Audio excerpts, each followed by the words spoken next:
So it's not about creating one super awesome, perfectly amazing thing. My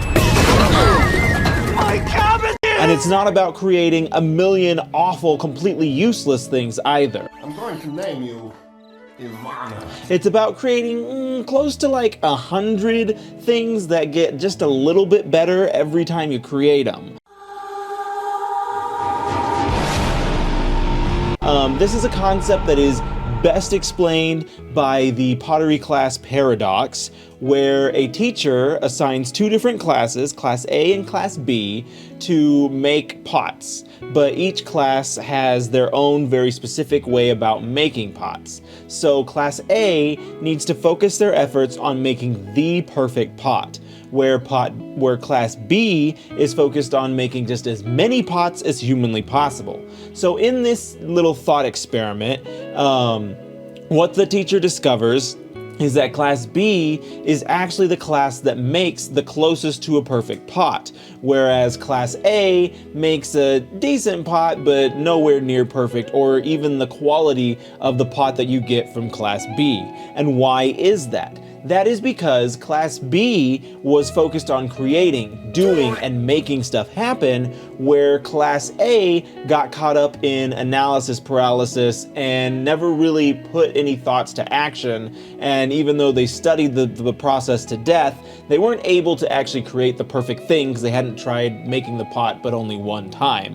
Whereas the people who made the pot 100 gajillion times and had all the practice in the world were able to make something that was very good quality, if not perfect, but pretty darn close to it. And it's this concept of how quantity creates quality that I really want to enforce to you here in this video today. And so essentially it was like, I don't know, I feel like maybe the spring of 2022 when I first discovered that Amazon had created their new Vella platform. And that Kindle Vella platform was a platform for authors to share like their small serialized stories on this platform.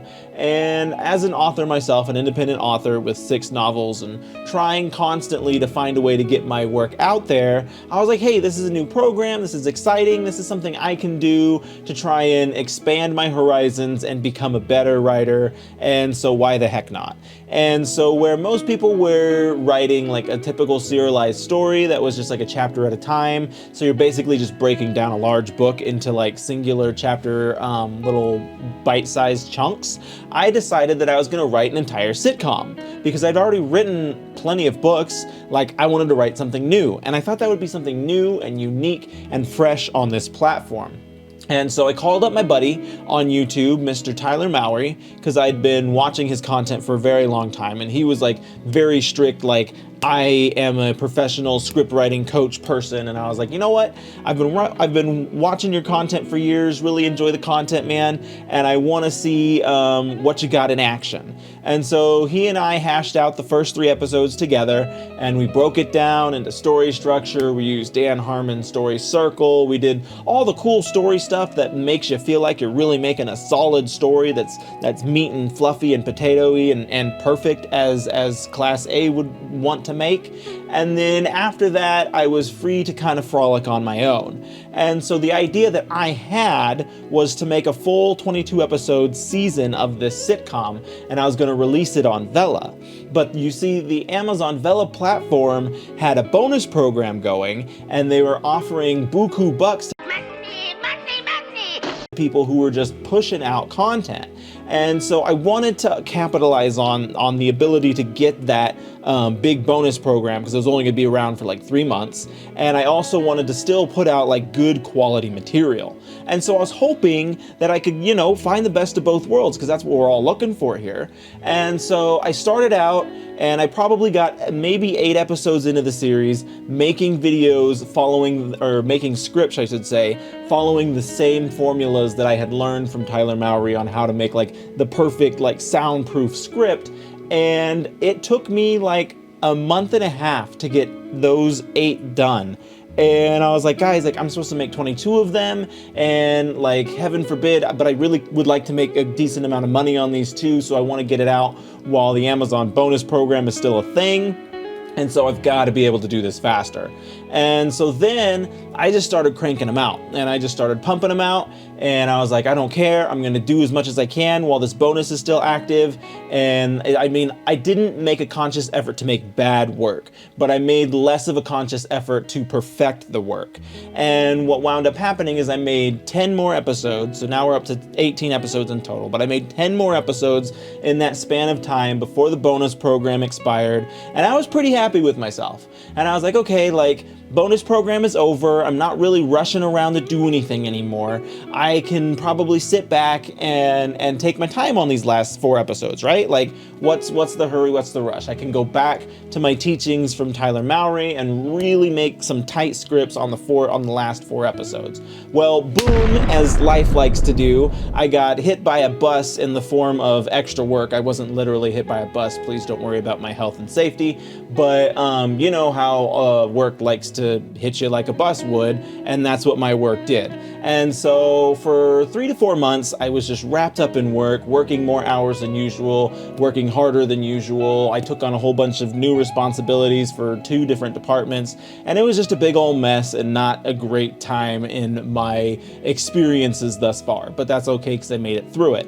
And when I made it through it, and when I got on the other side of that, I was like, okay, I can breathe now. The work bus has left the station and stopped rolling me all over under it.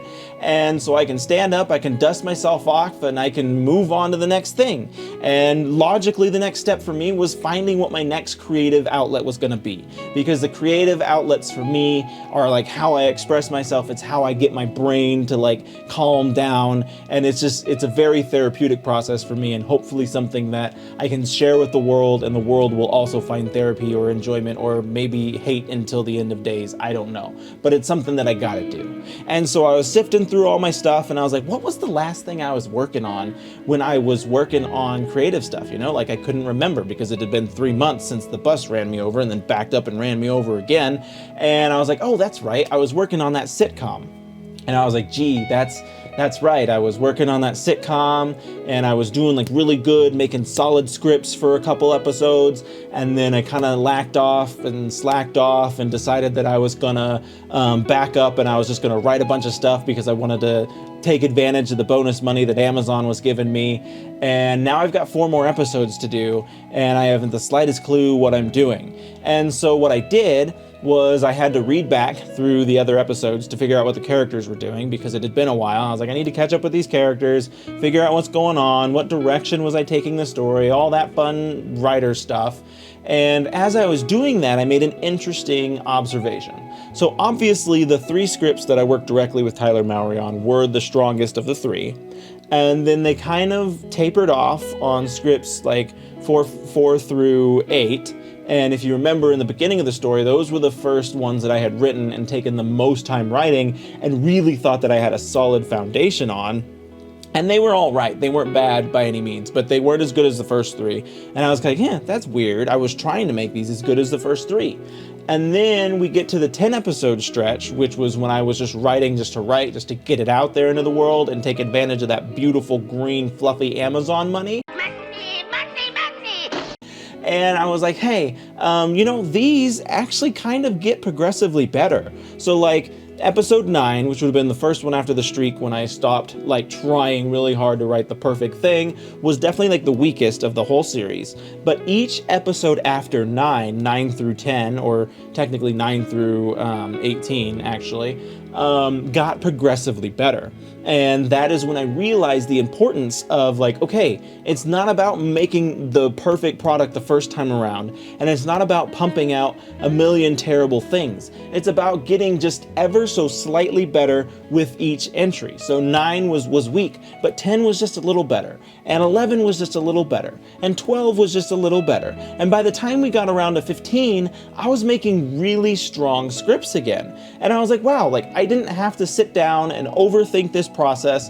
Practice makes perfect. And that is something that your teachers will drill into your minds at like a super young young age, and there's a reason why they do that, because it is true. It's wild to me that we live in a world, or we exist in an expectation where practice makes perfect and quality over quantity exist in like the same realm, because they're so contradictory to each other. They pull each other apart, and they really they're saying two different things. Like, quality over quantity is more of a business standard, like saying I want to create more quality products versus creating just a whole bunch of crap.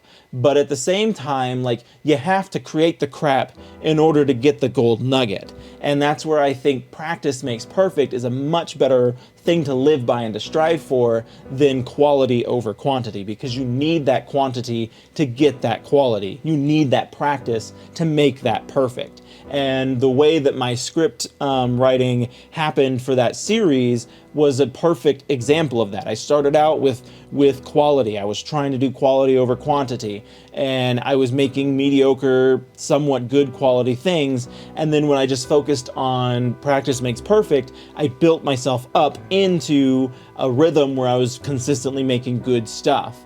And so I banged out the last 4 episodes of that show, and I got my whole 22 episode run before the end of the year. I was super happy, proud of myself, and the episodes were pretty good. Those last 4 episodes were about on par with what I was writing before I had stopped.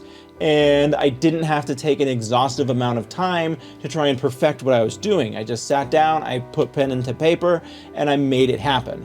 And so that is the big lesson that I want to impress from you here. Again, it is not about focusing so hard and paralyzing yourself because you want to create that one perfect thing, or because you expect your first anything to be perfect. Your first anything is going to be bad. I just want to be brutally honest with you right there, and have you understand that your first of anything will be bad. Just do it, get over it, move on. It's an important step to any journey that you're going on. You got to make that first step, and it's going to be a trip hazard. But that's okay, because we all trip and we fall and we get back up, and then that's how we succeed. So again, it is not about focusing on quality. It's not about the analysis paralysis. It is about doing and just getting out there and just getting in the mud and just doing the thing. And then each time you do the thing, recognize where you can improve and focus on improving just one aspect of that thing. And after 10 repetitions, you fixed 10 aspects, and now you're looking at astronomically better products because of it. And that is ultimately the goal here of what I'm trying to get across to you. So hopefully you found value in this. I appreciate you stopping by. My books are available on Amazon. I have my own animation here on YouTube as well. If you find value in any of my content, I've got more videos on this channel too, and it would just be absolutely delicious to me if you were to check any of my other content out. Thank you, and I'll catch you on the next one.